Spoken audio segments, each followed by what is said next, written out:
एक कमरे में एक लड़की दुल्हन के जोड़े में बैठी थी। नीचे उसकी बारात आने वाली थी। इस समय उसके पास कोई नहीं था। वो लड़की बहुत ही खूबसूरत थी। दूध सी गोरी, हेजल आईज, गुलाबी होठ, काले बाल जो कमर तक आते थे, और होठ के ऊपर एक तिल जो नजर के टीके की तरह काम करता था। उस पर उसका वो दुल्हन का श्रृंगार उसकी खूबसूरती में जैसे चांदनी रात में हीरे जैसी हो गई थी। लेकिन कुछ कमी थी उसके चेहरे पर। वो थी खुशी की, जो शायद नहीं थी। यह हमारी हीरोइन ईशानी, ईशानी कपूर, कपूर परिवार की इकलौती बेटी, जिसकी शादी उसके ही पसंद के लड़के से हो रही थी। जो लड़की कल तक अपनी शादी की खुशी से फूले नहीं समा रही थी, वो आज इतनी ज़्यादा दुखी थी अपनी शादी से। क्यों? तभी उसके कमरे का दरवाज़ा खुलता है और एक लड़की अंदर आती है। वो आते ही ईशानी के सामने खड़ी होकर हो जाती है। ईशानी उसे देखकर उसके गले लग जाती है और बोलती है, निशा, मुझे कुछ समझ नहीं आ रहा है कि मैं क्या करूं। मुझे तो अभी भी यकीन नहीं हो रहा है कि वो सब सच था। आखिर मेरे साथ ही क्यों हुआ ऐसा? निशा, जो कि ईशानी की बेस्ट फ्रेंड है, वो बोलती है, निशा, मैंने तुझे पहले ही कहा था कि राहुल सही लड़का नहीं है, लेकिन तुझे उसके आगे कुछ और दिखाई नहीं देता था। उस समय मेरी बात सुन लेती तो आज ये नहीं होता। ईशानी बोलती है, निशा, मुझे कुछ समझ में नहीं आ रहा है। ये शादी कैसे रोकूं? नीचे सभी आ गए हैं। अगर ये शादी नहीं हुई तो पापा की कितनी इंसल्ट होगी। निशा बोलती है, लेकिन तू करेगी क्या? ईशानी बोलती है, मुझे भी समझ में नहीं आ रहा है। वो आगे कुछ कहती तभी उनके कानों में नीता जी की आवाज़ आती है। नीता कपूर, ईशानी की माँ। नीता जी बोली, चल ईशानी बेटा, पंडित जी तुझे नीचे बुला रहे हैं। ईशानी ना चाहते हुए भी उनके साथ जाना पड़ता है। ईशानी के जाने के बाद निशा ईशानी के कमरे में बने एक छोटे से मंदिर में जाती है, जहाँ पर एक लड्डू गोपाल की मूर्ति थी। वहाँ जाकर निशा बोलती है, हे लड्डू गोपाल, मेरी दोस्त तो आपको कितना मानती है। बचपन से वो आपको इतना पूछती आई है। जहाँ आज के ज़माने में लड़कियाँ मॉडल होती हैं, वहीं ईशानी इतने बड़े परिवार की इकलौती बेटी होने के बाद भी इतनी डाउन टू अर्थ है। वो किसी के साथ भी कभी भी बुरा नहीं करती है। तो आप उसके साथ ऐसा कैसे कर सकते हैं? प्लीज़ लड्डू गोपाल जी, उसकी ये शादी कैसे भी करके रोक दीजिए। वो राहुल उसकी ज़िंदगी बर्बाद कर देगा, बचा लीजिए। ये बोलकर वो वहीं बैठकर रोने लगी। इधर ईशानी को जब नीचे लाया जाता है तो उसकी नज़र अपने दूल्हे राहुल पर पड़ती है और उसके साथ खड़ी एक लड़की पर पड़ती है। दोनों के चेहरे पर एक कुटिल मुस्कान थी। वो लड़की राहुल की दोस्त सान्या थी। ईशानी को लेकर राहुल के साथ मंडप में बिठाया जाता है। पंडित जी मंत्र पढ़ना स्टार्ट करते हैं। ईशानी जलती हुई अग्नि को देखती रहती है। उसके सामने कल रात के कुछ दृश्य आने लगते हैं। फ्लैशबैक। ईशानी आज बहुत खुश थी, इतनी कि उसे नींद ही नहीं आ रही थी। हो भी क्यों ना, कल वो राहुल की हो जाएगी, जिससे वो प्यार करती है। वो अपने बेड पर करवट बदल रही थी कि तभी उसके फ़ोन पर एक कॉल आता है। वो उठाती है तो सामने से एक आदमी बोलता है, बहुत खुश हो ना, कल तुम्हारी शादी है, तो एक बार अपने होने वाले पति का असली चेहरा तो देख लो। ये बोल वो फ़ोन कट जाता है और तभी एक मैसेज आता है जिसमें लिखा था, तुम्हारा राहुल होटल नाइट मून में रूम नंबर 401 में है, जाकर देख लो। ये मैसेज देखकर ईशानी जल्दी से बाहर निकल जाती है। वो करीब 20 मिनट में उसी होटल के रूम के बाहर थी। उसने देखा कि दरवाज़ा सही से बंद नहीं है। उसने हल्का सा खोल कर देखा तो सामने का नज़ारा देखकर उसके पैरों तले ज़मीन खिसक गई। सामने उसका प्यार, उसका होने वाला पति राहुल बिस्तर पर एक लड़की के साथ इंटीमेट हो रहा था। वो लड़की कोई और नहीं, सान्या थी। इस समय दोनों के बदन पर एक भी कपड़ा नहीं था। राहुल पागलों की तरह उसे किस कर रहा था। उनकी इंटीमेट आवाज़ें ईशानी के कानों में गर्म शीशे की तरह घुल रही थी। तभी सान्या बोलती है, राहुल माय लव, कल के बाद तो हमें ऐसे नहीं मिल पाएंगे। मैं तुम्हें और तुम्हारा ये प्यार बहुत मिस करूँगी। राहुल बोला, नहीं मेरी जान, मैं कल के बाद भी तुम्हारा ही रहूँगा और ऐसे ही तुम्हें प्यार करूँगा। रही बात शादी की, तो शादी उस ईशानी की जायदाद के लिए हो रही है। शादी के बाद मैं उसे रास्ते से हटाने का इंतज़ाम कर चुका हूँ। फिर हम और हमारा प्यार। सानिया बोली, Rahul I love you. Rahul ये सुनकर अपनी रफ्तार और बढ़ा देता है, जिससे सानिया और भी ज़्यादा सिसकियाँ लेने लगती है। उनकी वो इंटीमेट बातें और आवाज़ें जब ईशानी से बर्दाश्त नहीं होती है तो वो वहाँ से चली जाती है।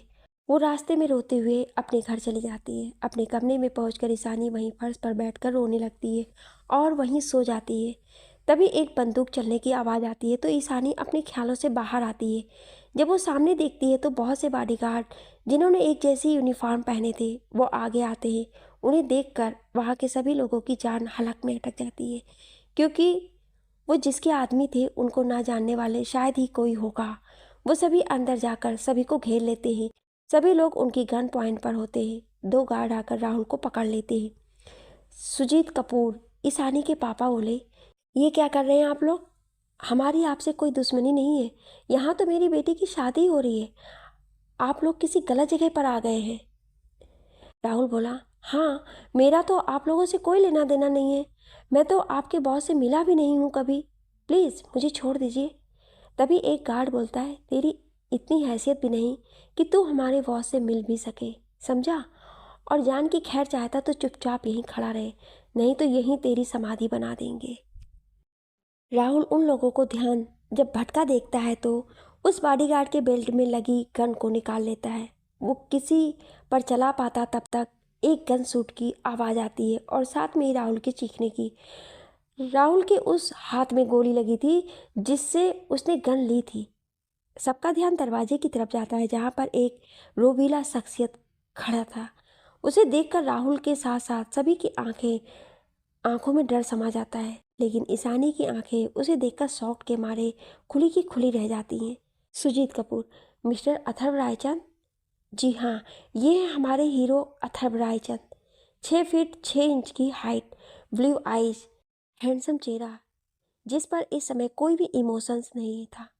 बॉडी ऐसी कि जैसे कोई ग्रीक गॉड भी शर्मा जाए।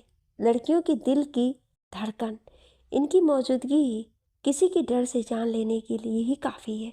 अथर्व एक माफिया के साथ साथ एक बहुत ही बड़ा बिजनेसमैन भी था। अथर्व ने इस समय एक ब्लैक कलर का 3 पीस सूट पहना हुआ था। उसके बाल जेल से सेट थे। एक हाथ में लिमिटेड एडिशन की वॉच जिसे उसने अपने पॉकेट में रखा था और दूसरे में गन थी। वो रौब से चलते हुए अंदर आ रहा था जैसे कोई शेर अपने राज्य के भ्रमण पर निकला हो। अथर्व चलते हुए राहुल के पास आकर कहता है, तुम्हें क्या लगता है कि तुम जैसा कीड़ा मेरा कुछ बिगाड़ सकता है? ये बोल राहुल को एक स्माइल पास करता है, जैसे ये जताने की कोशिश कर रहा हो कि वो उसके आगे धूल बराबर भी नहीं है। ये बोल वो ईशानी की तरफ मुड़ता है, जो अभी भी शौक होकर अथर्व को देख रही थी। अथर्व उसके पास जाकर उसके चारों ओर घूमकर बोलता है, सो मिस ईशानी कपूर, बहुत घमंड है ना तुम्हें अपने आप पर, अपनी खूबसूरती पर? ये बोल एक झटके से ईशानी को उसकी कमर से पकड़कर खुद से सटा लेता है। ईशानी उससे छूटने के लिए स्ट्रगल कर रही थी। ईशानी, छोड़ो मुझे। लगता है उस दिन का थप्पड़ भूल गए हो जो आज ऐसी हरकत कर रहे हो। मैं कहती हूँ छोड़ो मुझे। बहुत तकलीफ हो रही है ना मेरे छूने से? अब यही तकलीफ जिंदगी भर बर्दाश्त करने के लिए तैयार हो जाओ। सुजीत कपूर, यह आप क्या कह रहे हैं सर? मेरी बेटी ने आपका क्या बिगाड़ा है? आप क्यों कर रही हैं सब? प्लीज़ छोड़ दीजिए उसे, मैं आपके सामने हाथ जोड़ता हूँ। अतः जोर जोर से हंसते हुए, क्या बिगाड़ा है? ये तो आपकी बेटी बहुत अच्छे से जानती है। उसी की कीमत इसे अब चुकानी होगी। ए पंडित, चल मंत्र शुरू कर। ये बोल वो मंडप में बैठ जाता है और ईशानी को ज़बरदस्ती बैठा लेता है। ईशानी, छोड़ो मुझे। तुम पागल हो गए हो? छोड़ो मेरा हाथ। मैं कहती हूँ छोड़ो। मुझे नहीं करनी है तुमसे शादी। ये बोल वो उठने लगती है। अतः अगर अपने माँ बाप को जिंदा देखना चाहती हो तो चुपचाप बैठ जाओ। जब ईशानी अपने माँ पापा की तरफ देखती है तो उसको गन पॉइंट पर रखा गया था। ये देखकर ईशानी बोलती है, तुम ऐसा नहीं कर सकते हो। अथर्व, मैं ऐसा कर रहा हूँ। ईशानी अपने माँ पापा के लिए मंडप में बैठ जाती है। कुछ देर बाद पंडित जी फेरों के लिए उठने को बोलते हैं तो ईशानी नहीं उठती है तो अथर्व उसे ज़बरदस्ती अपनी गोद में उठाकर फेरे ले लेता है। उसके बाद अथर्व ईशानी की मांग में सिंदूर डालता है और अपनी जेब से एक मंगलसूत्र निकालकर पहना देता है। पंडित जी, शादी संपन्न हुई। आज से आप दोनों पति पत्नी हैं। अथर्व, बीबी जाओ, जाकर अपने माँ बाप से आखिरी बार मिल लो, और अगर कुछ लेना हो तो ले लो, फिर शायद ही कभी अपने इस मायके में वापस आ पाओ। तो जाओ, बस 10 मिनट है। ये बोल वो एक तरफ जहाँ उसके आदमी एक कुर्सी रख देता है, जिस पर जाकर वो बैठ जाता है। इस समय उसके चेहरे पर एक जंग जीतने जैसी मुस्कान थी। ईशानी अपने माँ पापा से मिलती है तो उसकी माँ उसे देखकर रोने लगती है। तभी सीढ़ियों से निशा उतर कर आती है। वो अथर्व को देखकर एकदम से चौंक जाती है। यही हाल कुछ अथर्व का भी था, लेकिन वो किसी को दिखने नहीं देता है। निशा ईशानी के पास आकर उसके लड्डू गोपाल को उसे दे देती है, फिर उसके गले लग जाती है। कुछ देर बाद अथर्व बोलता है, बीबी तुम्हारा टाइम ख़त्म हो गया है, चलो। तभी उसके सामने आकर निशा बोलती है, यह आपने सही नहीं किया। अथर्व, मुझे ये तुम्हें बताने की ज़रूरत नहीं कि मैं क्या करता हूँ क्या नहीं। बेहतर यही होगा कि तुम मेरी बात मानो और लौट आओ। निशा, कभी नहीं। आज जो आपने किया उसके बाद तो कभी भी नहीं। ये बोल वो चली जाती है। अथर्व ईशानी की बाँह पकड़कर उसे अपने साथ ले जाता है। उसके जाने के बाद सभी की सांस में सांस आती है। नीता जी तो वहीं बैठकर रोने लगती हैं और सुजीत जी की आंखों से आंसू बहने लगते हैं। वो अपने हाथों से अपने सिर को पीट रहे थे। निशा नीता जी को संभाल रही थी। वहीं राहुल और सान्या को बहुत गुस्सा आ रहा था, उनके प्लान फेल हो गया था। अथर्व ईशानी की बाँह पकड़कर बाहर लाता है। उसके सामने लिमिटेड एडिशन की एक कार खड़ी थी। एक बॉडीगार्ड आकर दरवाज़ा खोलता है तो अथर्व ईशानी को उसमें ज़बरदस्ती बैठाकर खुद भी बैठ जाता है। उसके बैठते ही ड्राइवर कार स्टार्ट कर देता है। कार में भी अथर्व ने ईशानी का एक हाथ पकड़ रखा था। ड्राइवर जब अथर्व को मिरर में देखता है तो उसे ही घूर रहा था। ये देखकर ड्राइवर डर जाता है और जल्दी से पार्टीशन ऑन कर देता है। उसके बाद अथर्व ईशानी की तरफ देखता है तो जो आंसू और गुस्से में उसे ही देख रही थी। अथर्व उसे देखकर बोलता है, ये क्या है बीबी, तुम्हारी आंखों में आंसू? ये अच्छी बात नहीं है। तुम्हें तो खुश होना चाहिए कि तुम उस धोखेबाज राहुल से शादी करने से बच गई, और तुम हो कि ये आंसू अपनी एक उंगली पर उसके आंसू को लेकर बहा रही हो। ये सही नहीं है। ईशानी, तुम समझते क्या हो अपने आप को? तुम्हें क्या लगता है इस तरह से ज़बरदस्ती शादी करके तुम मुझे पालोगे? मैं इस शादी को नहीं मानती। अथर्व घमंड के साथ बोलता है, तुम्हारे मानने से क्या होता है बेबी? शादी तो हो गई और सबके सामने हुई है, और रही बात मैंने की तो वो तो तुम्हें मानना ही होगा, आज नहीं तो कल।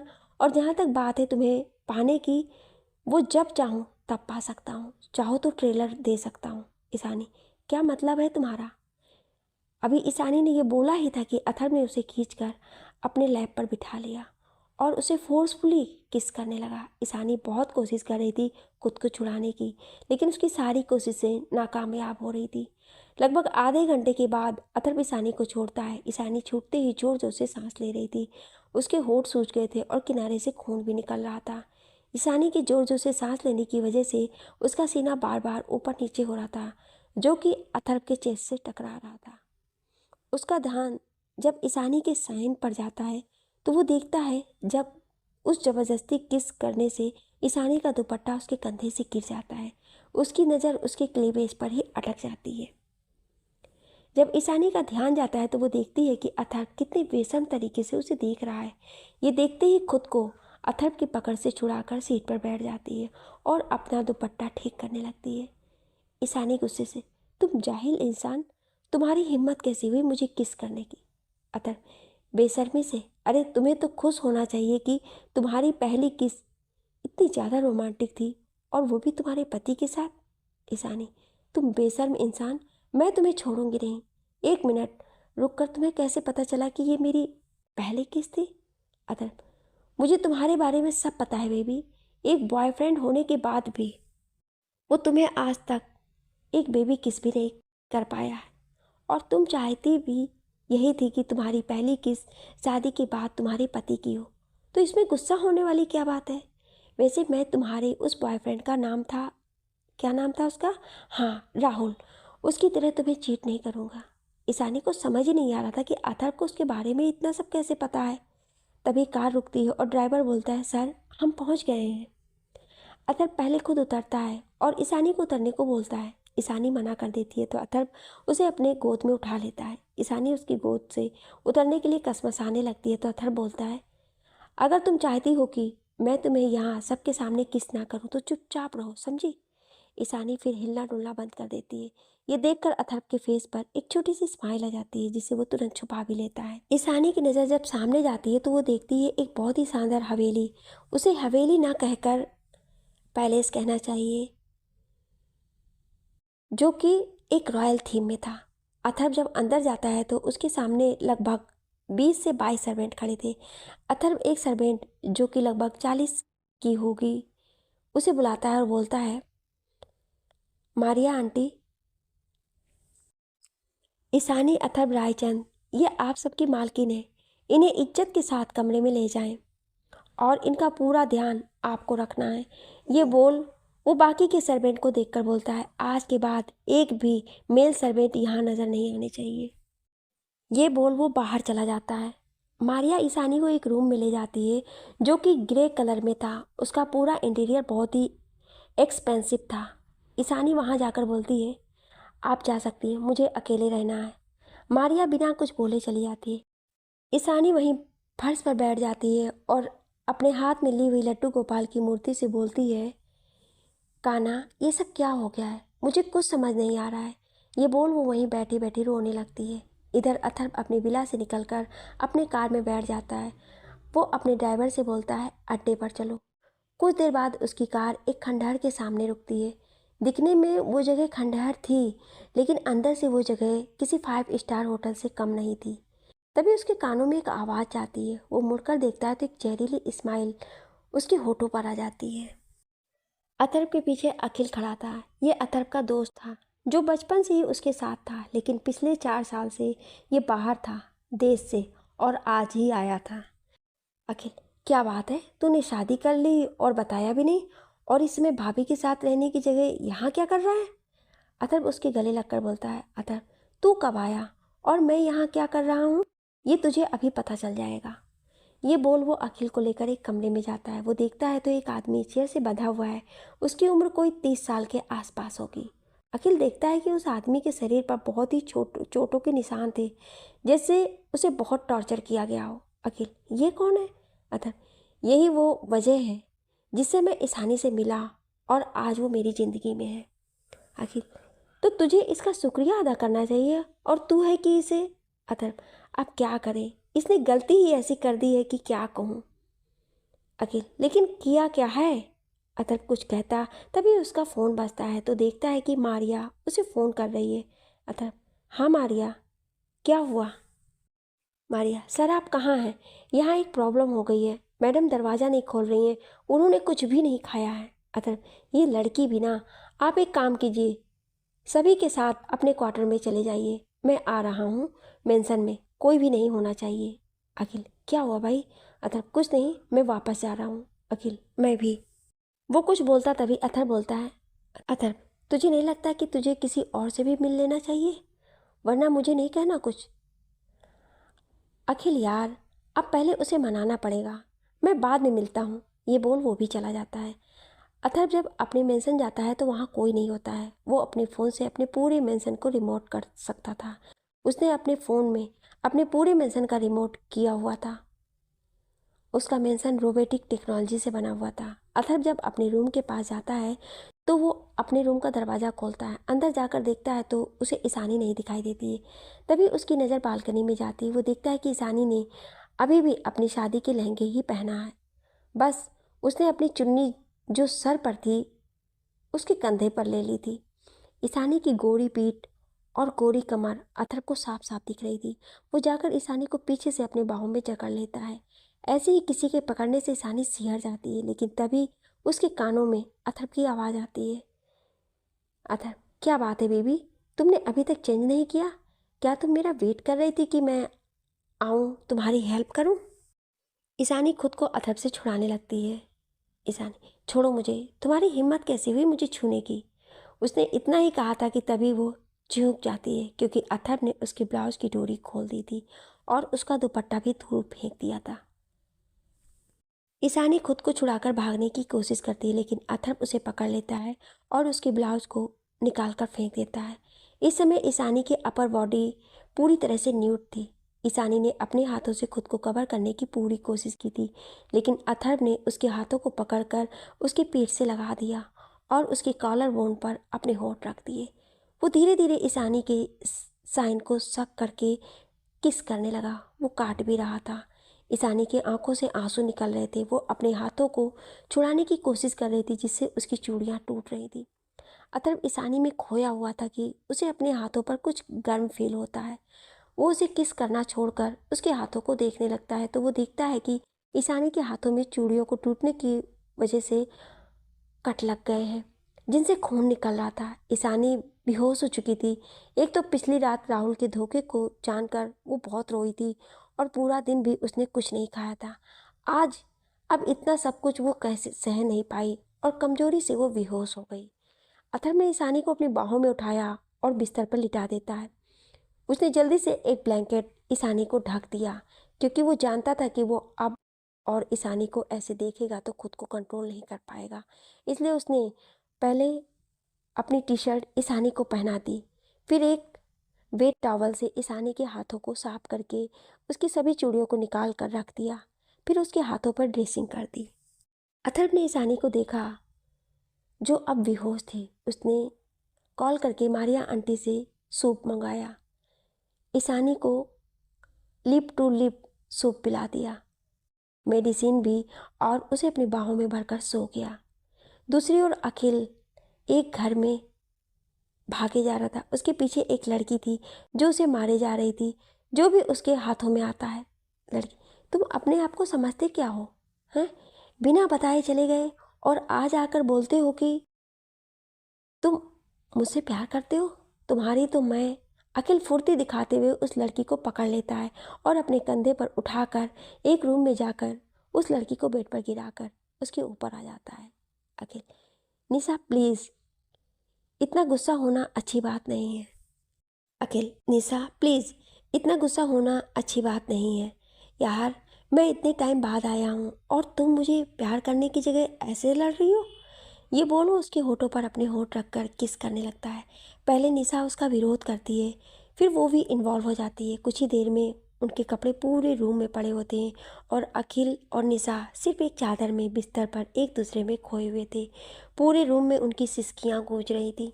लगभग 2 घंटे बाद दोनों ऐसे ही एक दूसरे की बाहों में होते हैं। निशा अखिल के साइन से लगे बोलती है, अब तुम दोबारा ऐसे कहीं गए तो पक्का मैं तुम्हें कभी नहीं मिलूंगी, मैं खुद को ख़त्म कर लूँगी।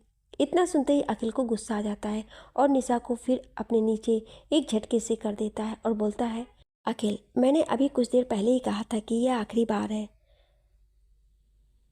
अब मैं तुम्हें छोड़कर नहीं जाऊंगा, लेकिन तुमने खुद को नुकसान पहुंचाने की बात बोलकर अच्छा नहीं किया। इसकी तो पनिशमेंट मिलेगी। ये बोल वो फिर से निशा को किस करने लगता है, लेकिन इस बार उसके प्यार में सॉफ्टनेस नहीं थी। वो बहुत एग्रेसिव था, जैसे उसे सज़ा दे रहा हो। एक बार फिर निशा की सिसकियाँ चालू हो जाती हैं, जो कुछ ही देर में बहुत ज़्यादा हो जाती है। अब निशा को अपने कहे पर पछतावा हो रहा था। ये सिलसिला बहुत देर तक चलता है। अगली सुबह जब निशा की नींद खुलती है तो वो देखती है कि अखिल अपने एक हाथ के सहारे अपना सर लगाकर उसे एकटक देखे जा रहा था। निशा उसके ऐसे देखने से शर्मा जाती है। अखिल निशा के कानों के करीब आकर बोलता है, क्या हुआ जान, इतना क्यों शर्मा रही हो? जैसे ये सब पहली बार हुआ है। शायद तुम भूल रही हो, ये कोई पहली बार नहीं था। हमने ऐसे ही बहुत से पल साथ में बिताए हैं। निशा, तुम अब पहले से भी ज़्यादा बेशर्म हो गए हो। अखिल, अरे अब अपनी ही बीवी से बंदा शर्माएगा तो प्यार कैसे करेगा? अखिल और निशा ने तभी शादी कर ली थी जब दोनों कॉलेज में साथ पढ़ते थे। तब एक बार निशा और अखिल में लड़ाई हो गई थी, जिसमें अखिल ने निशा को मनाने के लिए कहा था कि वो जो कहेगी वो करेगा। तो निशा ने ये कहा था कि उसे आज ही शादी करनी है। तो अखिल ने उसे बीच क्लास से उठा कर ले गया था और मंदिर में शादी कर ली थी। ये बात सिर्फ निशा ने ईशानी को बताई थी, लेकिन अखिल ने अपने दोस्त अथर्व को भी ये बात बताई थी। निशा, अब उठो भी, सुबह हो गई है और मुझे तुम्हें एक ज़रूरी बात बतानी है। अखिल, यही कि अथर्व ने तुम्हारी बेस्ट फ्रेंड ईशानी से शादी कर ली है। निशा, तुम्हें ये बात पता है? अखिल, तुम तो जानती ही हो कि मुझसे कुछ नहीं छिपता है। निशा, लेकिन उन्होंने ये ठीक नहीं किया। अखिल, निशा तुम ऐसा क्यों कह रही हो? वो तुम्हारा भाई है जो तुमसे बहुत प्यार करता है। निशा, वो मेरे कोई नहीं है। अखिल, निशा पुरानी बातें भूल जाओ। निशा झल्ला उठती है। निशा, क्या क्या भूल जाऊं? क्या भूल जाऊं? जब भी एक बात भूलने की कोशिश करती हूँ तो वो कुछ नया जरूर कर देते हैं, जिससे उनके लिए मेरी नफरत और बढ़ जाती है। अब तो उन्होंने मेरी दोस्त की पूरी लाइफ ही बर्बाद कर दी है। अखिल निशा को शांत करवाता है, उसे नहाने को बोलकर किचन में चला जाता है निशा के लिए कुछ बनाने। इधर जब ईशानी की नींद खुलती है तो वो खुद को बेड पर पाती है। वो उठने की कोशिश करती है तो उठ नहीं पाती है। वो जब अपने साइड में देखती है तो अथर्व उसे पकड़कर सोया था। वो खुद को उससे छुड़ाने लगती है। इसी में अथर्व की नींद भी खुल जाती है। अथर्व, गुड मॉर्निंग बीबी। क्या हुआ, सुबह सुबह ही कसरत करना शुरू कर दिया? लगता है कमजोरी दूर हो गई है। ईशानी, छोड़ो मुझे। तुम्हारी हिम्मत कैसी हुई मुझे हाथ लगाने की और मेरे साथ वो सब करने की? अथर्व ईशानी को खींचकर अपने नीचे कर लेता है और बोलता है, अभी तो मैंने कुछ भी नहीं किया है बीबी, लेकिन अगर तुमने मेरी बात नहीं मानी और दोबारा ऐसी हरकत की तो जरूर करूँगा। ईशानी, मुझे यहाँ नहीं रहना। अतर, तुम्हारी शादी हो चुकी है तो अब तुम्हें यहीं रहना होगा। और एक बात ध्यान से सुन लो, अगर मेरी बात नहीं मानी तो मुझे तुम्हारे माँ बाप को मारने में एक पल भी नहीं लगेगा। सो माय डियर बेबी, अब एक अच्छी बीवी की तरह मेरी सारी बातें मानना, ओके? ये बोल वो ईशानी के ऊपर से उठ जाता है और बोलता है, अदर, जाओ जाके नहा लो, फिर तैयार होकर नीचे ब्रेकफास्ट के लिए आ जाना। ईशानी, मेरे पास कपड़े नहीं हैं। अदर, अगर देखोगी तो ही मिलेंगे। ये बोल वो चला जाता है। ईशानी उसकी बात सुनकर कबर्ड के पास जाकर उसे खोलती है तो वो दंग रह जाती है। उसमें इंडियन, वेस्टर्न सभी तरह के कपड़े रखे थे और सभी ईशानी के साइज के थे। यहाँ तक कि उसके अंडरगारमेंट्स भी रखे थे। ईशानी को ये देखकर शर्म आ जाती है। वो एक रेड कलर का सूट निकाल कर नहाने चली जाती है।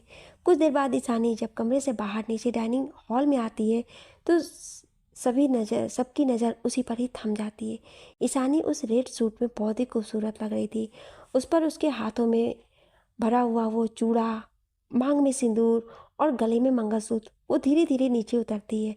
अथर्व तो उसको देखता ही रह जाता है। तभी उसके कानों में एक आवाज़ आती है, अखिल, अब भाभी को नज़र लगाएगा क्या? उसके साथ ही निशा भी खड़ी थी, जिसके पास उसका बैग भी था। निशा और अखिल को देखकर अथर्व जितना खुश था, ईशानी उतनी ही शौक थी। दूसरी ओर एक लड़का अपने रूम में सब सामान इधर उधर फेंक रहा था। वो कोई और नहीं, राहुल ही था, जिसका पूरा प्लान फेल हो गया था। तभी वहाँ पर सान्या आ जाती है। सान्या, ओहो राहुल, तुम भी ना, क्यों इतना गुस्सा हो रहे हो? तुम्हें तो खुश होना चाहिए। राहुल, तुम्हारा दिमाग ठिकाने पर तो है? यहाँ ईशानी की प्रॉपर्टी को हासिल करने का सारा प्लान खराब हो गया और तुम खुश होने की बात कर रही हो? पागल तो नहीं हो गई हो? तभी सान्या कुछ कहती है, जिसे सुनकर दोनों के चेहरे पर एक सातिर मुस्कान छा जाती है। अथर्व निशा के पास जाता है, लेकिन निशा उसके सामने से निकलकर ईशानी के पास जाकर उसके गले लग जाती है। ईशानी निशा को वहाँ देखकर कुछ पूछती, तभी उसके कानों में अथर्व की आवाज़ आती है, अथर्व, सिर्फ भाभी से ही मिलोगे, अपने भाई से नहीं? ईशानी शॉकिंग एक्सप्रेशन के साथ बोलती है, भाई? निशा, शायद आप भूल गए हैं कि आपके और मेरे बीच अब कोई भी रिश्ता नहीं है। मैं यहाँ सिर्फ और सिर्फ ईशानी के लिए आई हूँ। अथर्व, वो अब तुम्हारी भाभी है। निशा अथर्व को इग्नोर करके बोलती है, निशा, ईशानी तू ठीक तो है ना? इन्होंने तुझे कोई तकलीफ तो नहीं दी? ये बोलते हुए उसकी नज़र ईशानी के गले पर जाती है, जहाँ पर अथर्व के दांतों के निशान थे, जो अब नीले हो चुके थे। निशा अपना एक हाथ उठाकर उस निशान को छूती है, तभी उसे ईशानी की एक दर्द बाहरी आह सुनाई देती है, जिसके बाद वो अथर्व से बोलती है। निशा गुस्से से अथर्व को देखकर कुछ बोलती, तभी अथर्व बोलता है, जो कि निशा को ईशानी के निशान देखते हुए देख लिया तब, और वो समझ गया था कि अब वो क्या बोलने वाली है। अथर्व, ये हम पति पत्नी के बीच का मामला है, तो तू दूर रहे, इससे यही अच्छा होगा। निशा, और आप मेरी फ्रेंड से दूर रहें, ये अच्छा होगा। अथर्व, वो मेरी वाइफ है और उसके और मेरे बीच में बोलने का राइट मैंने किसी को नहीं दिया है। तो अच्छा होगा तू इन सब से दूर रहे। निशा कुछ नहीं बोलती है और ईशानी का हाथ पकड़कर एक कमरे में चली जाती है। अथर्व भी अखिल के साथ हॉल में बैठ जाता है। यहाँ निशा ईशानी से पूछती है, निशा, ईशानी मुझे ये बता कि तू भाई को कैसे जानती है और उन्होंने ऐसा क्यों किया। दूसरी ओर अखिल भी अथर्व से पूछता है कि उसने ईशानी से ज़बरदस्ती शादी क्यों की। दोनों ही बताते हैं। फ्लैशबैक, 1 महीने पहले ईशानी अपने हॉस्पिटल से वापस आ रही थी। ईशानी एक हार्ट स्पेशलिस्ट है कि उसे अपने फ़ोन पर अपनी माँ का कॉल आता है। ईशानी, हाँ माँ, बस पहुँच जाऊँगी कुछ देर में, आज एक इम्पॉर्टेंट ऑपरेशन था। नीता जी, अरे बेटा, मैंने ये बताने के लिए फ़ोन किया था कि आज तेरे पापा को इम्पोर्टेंट काम की वजह से शिमला जा रहे हैं और मुझे भी जाना होगा। ईशानी, ओके माँ, कोई बात नहीं, आप जाओ। कुछ और बात करके वो फ़ोन कॉल कट कर देती हैं। ईशानी खुद से, अब मम्मा तो है नहीं, तो एक काम करते हैं, होटल में ही कुछ खा लेते हैं। ये बोलकर वो होटल में चली जाती है। वहाँ जाकर वो एक प्राइवेट रूम बुक करती है। ईशानी को ज़्यादा भीड़ नहीं पसंद है और एक फेमस डॉक्टर होने की वजह से सभी उसे जानते थे। ईशानी अपने प्राइवेट रूम में जाकर डिनर कर रही थी कि उसके रूम में एक लड़की आकर दरवाज़ा बंद कर लेती है। उसकी हालत ठीक नहीं थी, उसकी शर्ट की बाजू फटी हुई थी और शायद बेड रेस्ट थी। ईशानी, हे, क्या हुआ तुम्हें? वो लड़की, प्लीज़ मैम, मुझे बचा लीजिए, वो मेरे साथ ज़बरदस्ती करने की कोशिश कर रहे हैं। मैंने जब विरोध किया तो मुझे जॉब से निकलवाने की बात की है। मैं ये जॉब नहीं छोड़ सकती हूँ, प्लीज़। ईशानी, कौन है वो? लड़की, वो पास वाले रूम में है। ईशानी उस लड़की का हाथ पकड़कर उस रूम में ले जाती है, लेकिन वो गलती से लेफ़्ट की जगह राइट वाले रूम में चली जाती है। जब ईशानी रूम में जाती है तो दरवाज़ा लॉक नहीं था। वो गुस्से से अंदर चली आती है। वो देखती है एक आदमी जिसकी उम्र यही कोई 30 के आसपास होगी, वो अपने एक हाथ में ड्रिंक की गिलास लिए बैठा था। ईशानी ने ना तो आओ देखा ना ताओ और जाकर उसकी कॉलर पकड़कर उठाकर उसके गालों पर एक जोरदार थप्पड़ लगा दिया। वो थप्पड़ इतना जोर का था कि उसकी उंगलियों के निशान छप गए। जब उस वेट्रेस ने उसका चेहरा देखा तो उसकी जान ही हलक में उतर गई। वो ईशानी का हाथ पकड़ के खींचने लगी, लेकिन ईशानी अपने गुस्से में बोलती है, तुम अपने आप को समझते क्या हो? हैं? लड़की अगर गरीब है तो तुम अपने पैसे से उसकी इज्जत खरीद लोगे? तुम्हारी हिम्मत कैसे हुई इसके साथ ऐसा करने की? तुम अमीर हो तो कुछ भी करोगे? सामने वाला शख्स कोई और नहीं, अथर्व ही था, जो अपनी गुस्से से नीली आंखें लिए ईशानी को ही घूर रहा था। वो कुछ बोलता तभी उसके कमरे में एक आदमी आता है और उस वेट्रेस से बोलता है, आदमी, तो तू यहाँ है, तुझे क्या लगा तू बच जाएगी? वो उस वेट्रेस का हाथ पकड़ता तभी उसकी नज़र अथर पर पड़ती है और उसका डर से बुरा हाल हो जाता है। ईशानी अब कंफ्यूज हो चुकी थी। तभी वहाँ पर 10-12 गार्ड्स आ जाते हैं। तभी एक रोबदार आवाज़ आती है जो कि अथर्व की थी। अथर्व, इस आदमी को ले जाओ और मेरे आने तक इसकी अच्छे से खातिरदारी करना। ईशानी की ओर देखकर, और तुम अब इंतज़ार करो अपनी किए को चुकाने का। ये बोल वो एक नज़र उसको देख कर चला जाता है। उसके जाने के बाद वो वेट्रेस ईशानी से बोलती है, मैम, आपने मेरी बात क्यों नहीं सुनी? ये वो नहीं था, वो तो वो था जो बाद में आया था। ये तो इस शहर का सबसे बड़ा बिजनेसमैन और माफिया लीडर अथर्व रायचंद था। अब वो आपको नहीं छोड़ेंगे। ईशानी, ओ नो, मुझसे ये क्या हो गया? बेट्रेस, अब आगे का क्या? ईशानी, कुछ नहीं होगा, तुम जाओ। उस दिन के बाद ईशानी ने सोचा कि जब भी वो अथर्व को देखेगी अपनी गलती की माफ़ी मांग लेगी, लेकिन अथर्व उस दिन के बाद उसे दिखा ही नहीं, और दिखा भी तो उसकी शादी में। Flashback and. ईशानी, यही बात थी जिसकी वजह से वो मुझसे बदला लेना चाहता था और उसने शादी की। दूसरी ओर अखिल को जब ये सब सुनता है तो उसकी हंसी ही नहीं रुक रही थी। अखिल हंसते हुए, यार सीरियसली, तुझे भाभी ने पहले ही मुलाकात में थप्पड़ मार दिया? काफ़ी डेयरिंग है। और तूने उससे बदला लेने के लिए शादी कर ली? अथर्व, नहीं, बदला नहीं, कुक। और अखिल, कुछ और मतलब? अथर्व, अथर्व, वो तुझे टाइम आने पर पता चलेगा। अखिल, अच्छा वो छोड़, मैंने और निशा ने शादी का फैसला ले लिया है और हम दोनों कल ही कोर्ट में शादी कर रहे हैं। ये सुनकर अथर्व खुश हो जाता है।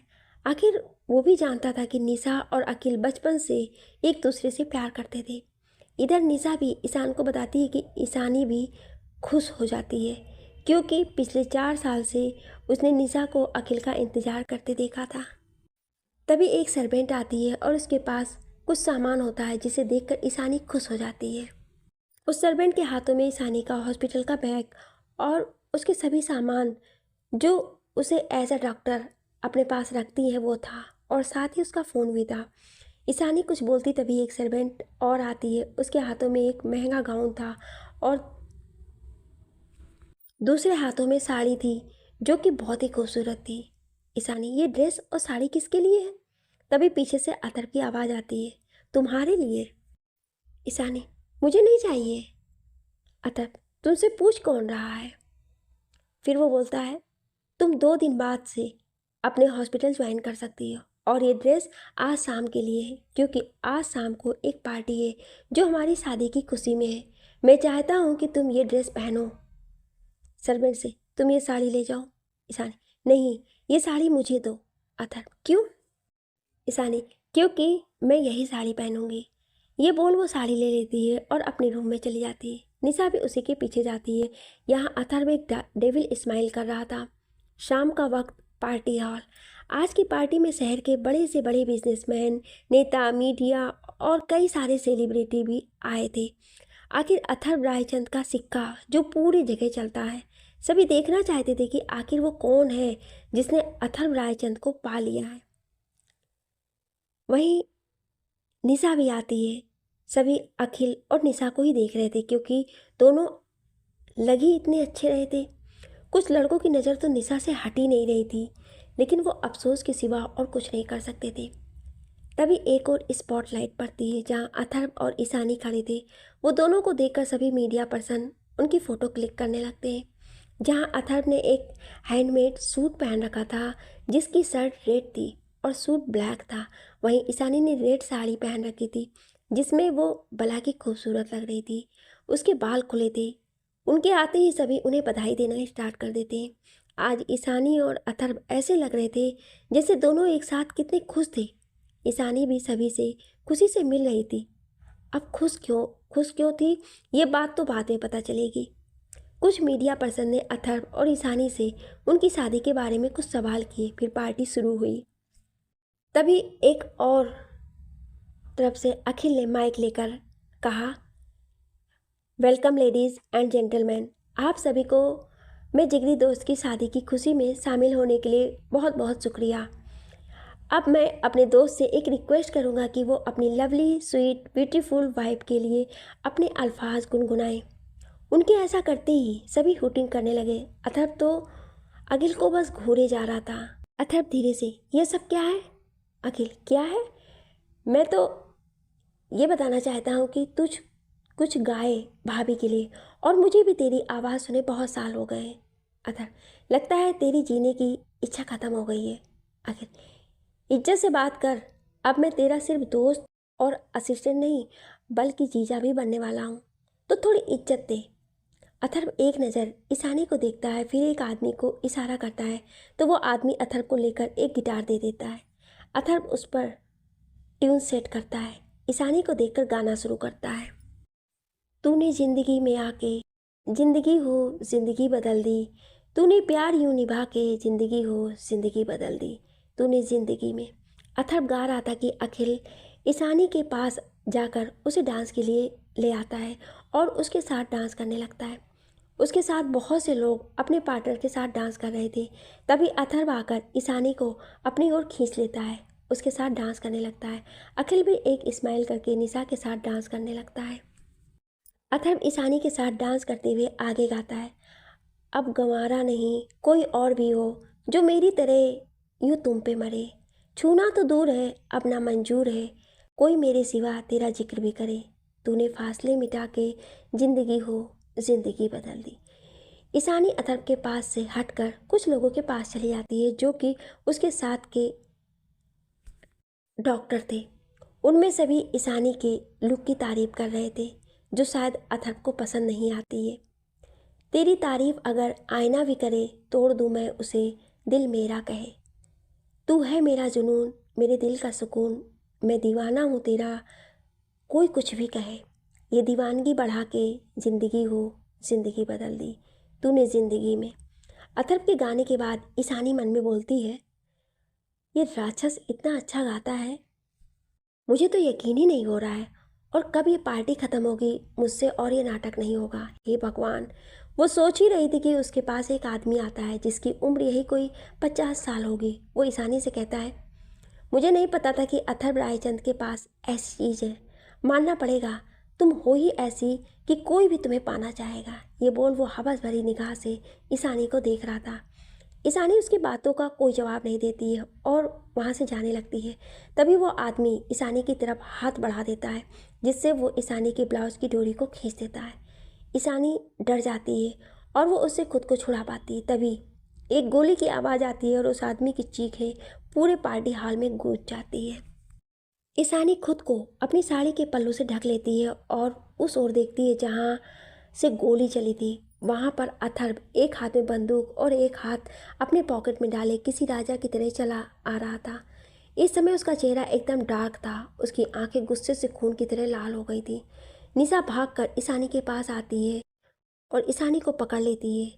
तब जाके ईशानी का ध्यान टूटा। अथर्व उस आदमी के पास आकर उसे एक जोरदार पंच मारता है, जिससे वो औंधे मुंह गिर जाता है। अथर्व उस आदमी के उस हाथ पर अपने जूते से मसलते हुए बोलता है, जिस पर मैं किसी की नज़र भी बर्दाश्त नहीं कर सकता, उसे तूने छूने की हिम्मत की। अब इसकी सज़ा के लिए तैयार हो जा। ये बोलकर अथर्व अपने एक आदमी को कुछ इशारा करता है तो उसका आदमी अथर्व को एक एसिड की बोतल लेकर देता है, जिसे अथर्व उस आदमी के हाथों पर गिरा देता है। उस आदमी का पूरा हाथ बुरी तरह से जल जाता है। उसकी चीखें पूरे हाल में गूंज जाती हैं। सभी को ये देखकर पसीने छूटने लगते हैं। वहाँ खड़े वो सारे आदमी जिन्होंने कुछ देर पहले ईशानी को लश्ट भरी नज़रों से देखा था, उनके हलक सूख गए थे और वो भगवान से दुआ मांग रहे थे कि अथर्व ने उन्हें नोटिस ना किया हो। तभी सबके कानों में अथर्व की आवाज़ आती है, जो बोलता है, पार्टी इज़ ओवर। ये बोल वो ईशानी का हाथ पकड़कर अपने साथ अंदर ले जाता है। निशा भी जाने लगती है, लेकिन उसे अखिल रोक लेता है। निशा, अखिल छोड़ो मुझे, वो भाई कहीं यीशु को कुछ कर ना दे। अखिल शांत हो जाओ, वो ईशानी भाभी को कुछ नहीं करेगा, मेरा यकीन करो। निशा शांत हो जाती है। अखिल उसे उसके रूम में छोड़ देता है। इधर अथर्व ईशानी को ज़बरदस्ती अपने साथ रूम में लेकर बाथरूम में ले जाता है और उसके ऊपर ठंडे पानी का शावर ऑन कर देता है। एकदम से ठंडा पानी पड़ने से ईशानी डर जाती है। उसे बहुत ठंड लग रही थी। पानी बिल्कुल बर्फ़ की तरह था, जिससे ईशानी कांप रही थी। उसकी पूरे बॉडी में दर्द होने लगा। वो खुद को छुड़ाने की कोशिश कर रही थी, लेकिन अथर्व को कुछ सुनाई नहीं दे रहा था। उसे बस सभी का ईशानी को लश्ट भरी नज़रों से देखना दिख रहा था। तभी उसे कुछ एहसास होता है। वो देखता है कि ईशानी बेहोश होने वाली है, तो वो शावर को बंद करके हॉट वाटर ऑन कर देता है, जिससे ईशानी को कुछ राहत मिलती है। अथर्व ईशानी को बाथरूम में छोड़कर बाहर चला जाता है। ईशानी की आंखों से लगातार आंसू बह रहे थे। उसे याद आ रहा था कि कैसे अथर्व ने उसे ब्लैकमेल किया था अपने साथ पार्टी में अच्छे से पेश आने के लिए। फ्लैशबैक। ईशानी अपने रूम में बैठी थी, तभी अथर्व आता है और बोलता है, अथर्व, आज शाम को तुम्हें मेरी लवली वाइफ की तरह प्रिंटेड करना होगा, जैसे हम दोनों एक दूसरे से बहुत प्यार करते हैं। ईशानी, और तुम्हें क्यों लगता है कि मैं तुम्हारी ये बकवास मानूंगी? अथर्व, मानना तो तुम्हें पड़ेगा, नहीं तो। ये बोलकर वो एक वीडियो उसके सामने ऑन कर देता है, जिससे उसके पापा और माँ दिख रहे थे, जिन पर कुछ स्नाइपर पॉइंट किए हुए थे। जिसे देखकर ईशानी बोलती है, मैं करूँगी जो तुम चाहते हो, मैं करूँगी, लेकिन प्लीज़ उन्हें कुछ मत करना। अथर्व, तो जो मैंने कहा है वैसे ही करना। किसी को भी नहीं लगना चाहिए कि तुम इस शादी से खुश नहीं हो। ये बोल वो ईशानी को कमर से पकड़कर उसके होठों पर किस करने लगता है। ईशानी की आंखों से आंसू गिर रहे थे, जो उसके चेहरे को भिगो रहे थे। कुछ देर बाद अथर्व ईशानी को छोड़ के चला जाता है। ईशानी वहीं बैठकर रोने लगती है। Flashback and. ईशानी कुछ देर बाद बाहर आती है। इस समय उसने एक टी शर्ट और नीचे पजामा डाला हुआ था। अथर्व अपने नाइट वेयर में सोफे पर बैठे ड्रिंक कर रहा था। ईशानी आकर बेड पर बैठ जाती है और सोने लगती है। तभी उसे एहसास होता है कि किसी ने उसे कमर से पकड़कर खुद से सटा लिया हो। ईशानी को एहसास हो जाता है कि ये अथर्व ही है। अथर्व ने अपनी शर्ट उतार दी थी। उस शर्टलेस सोने की आदत थी। ईशानी खुद को छुड़ाने की कोशिश करती है, लेकिन अथर्व उसे पकड़कर अपने नीचे कर देता है और उसे ज़बरदस्ती किस करने लगता है। वो किस कम कर रहा था, काट ज़्यादा रहा था। ईशानी को बहुत दर्द हो रहा था। वो खुद को छुड़ाने की कोशिश कर रही थी, लेकिन नाकामयाब थी।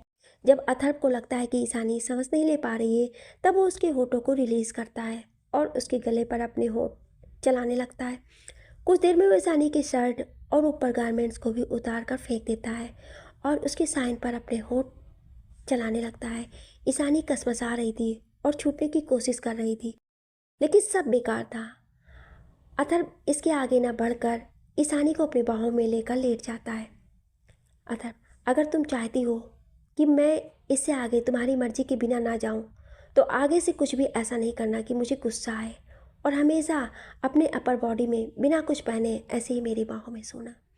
ईशानी को इस समय गुस्सा और शर्म दोनों आ रही थी, लेकिन वो अथर्व की हाँ में हाँ मिलाने के सिवा कुछ नहीं कर सकती थी। कुछ ही देर में दोनों सो जाते हैं। दूसरी ओर ये न्यूज़ सभी जगह फैल गई थी कि अथर्व रायचंद ने उसकी बीवी के साथ बदतमीजी करने वालों इंसान के हाथ को जला दिया है। वहीं हॉस्पिटल में वो आदमी बेड पर लेटा था। उसके सामने एक 27 साल का लड़का बैठा था जो बोलता है, लड़का, मैंने कहा था आपसे, आप उससे दूर रहें, लेकिन नहीं, आपने नहीं माना। उससे दुश्मनी निभाने में आप कुछ नहीं करेंगे। अब जो करूँगा मैं करूँगा। उस अथर्व को बर्बाद न किया तो मेरा नाम भी मानो नहीं। अगले दिन जब ईशानी सुबह उठती है तो जब सोकर उठी तो उसे महसूस हुआ कि कोई उसे जोर से पकड़ा हुआ है। जब वो देखती है तो अथर्व उसे कडल करके सोया हुआ था। उसका चेहरा अभी भी इमोशंस लेस था। एक ही पल, दूसरे ही पल उसे कल का सब याद आ जाता है। उसकी आंखें आंसुओं से भर जाती है। फिर वो उठ जाती है और फ्रेश होकर जब बाहर आती है तो उसे अथर्व बेड पर नहीं था। वो सोफे पर बैठकर सिगरेट पीते हुए दिखता है। ईशानी उसे देखकर एक पल को डर जाती है, क्योंकि अथर्व अभी भी शर्टलेस था। ईशानी जब उसकी ओर देखती है तो अथर्व उसे इशारे से अपने पास बुलाता है। ईशानी ने इस समय प्लाजो और शर्ट पहनी हुई थी। उसके बाल अभी भी भीगे हुए थे।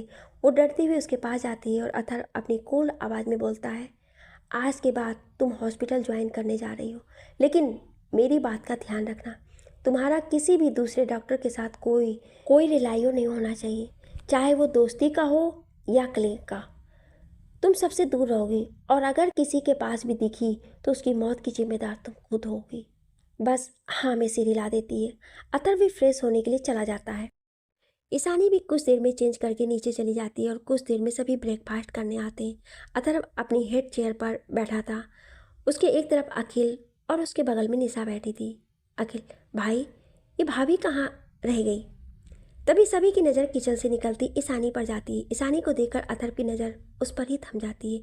ईशानी ने आज स्काई ब्लू और ब्लैक के कॉम्बिनेशन की साड़ी पहनी थी। उस पर उसकी चूड़ियाँ, मांग में सिंदूर और मंगलसूत्र। उसने मेकअप ना के बराबर किया था, बस काजल और पिंक लिप बाम लगाया था, लेकिन वो किसी अप्सरा से कम नहीं लग रही थी। तभी फ़ोन की रिंग से अथर्व का ध्यान टूटता है। ईशानी आकर अपनी जगह अथर्व के बगल में बैठ जाती है। आज का सारा नाश्ता ईशानी ने बनाया था। सभी को नाश्ता बहुत पसंद आता है। वाह भाभी, आज तो मज़ा ही आ गया, सच में आपने बहुत ही टेस्टी नाश्ता बनाया है। निशा, हाँ यार ईशु, मैंने भी आज बहुत दिन बाद तेरे हाथों का नाश्ता किया है, सच में बहुत टेस्टी बना है। अथर्व कुछ नहीं कहता, हालांकि उसे भी नाश्ता बहुत पसंद आता है। कुछ देर बाद सभी कोर्ट के लिए निकलते हैं। आज निशा और अखिल शादी करने वाले थे। कोर्ट में सभी फॉर्मेलिटी के साथ दोनों की शादी हो जाती है। उसके बाद अखिल और निशा घर के लिए, अथर्व ऑफिस के लिए और ईशानी हॉस्पिटल के लिए निकल जाती हैं। अथर्व के ऑफिस में अथर्व अपने केबिन में बैठा था। अथर्व के फ्लोर पर जितने भी लोग काम करते थे सभी जेंट्स थे। लेडीज़ उसके ऑफिस के सबसे नीचे वाले फ्लोर पर ही काम करती थी।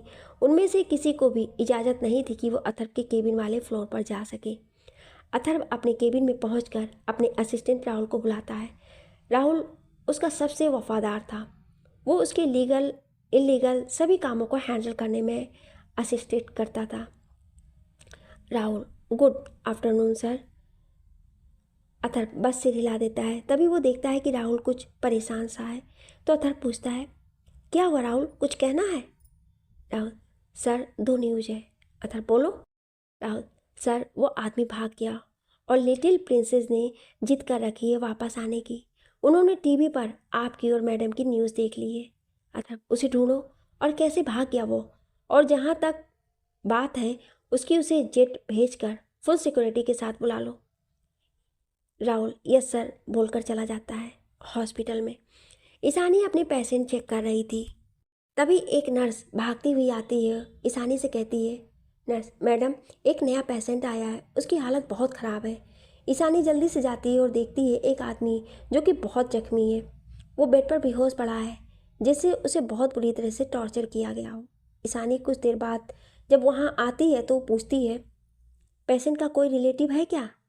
एक लड़का जिसकी उम्र 27 साल होगी वो सामने आता है, लेकिन ईशानी को देखकर वो उसमें ही खो जाता है। ईशानी की आवाज़ देने से वो अपने होश में आता है और बोलता है, शख्स, जी बोलिए डॉक्टर। ईशानी, आप पेशेंट के कौन हैं? शख्स, जी मैं उनका भांजा हूँ, उनका मेरे सिवा कोई नहीं है।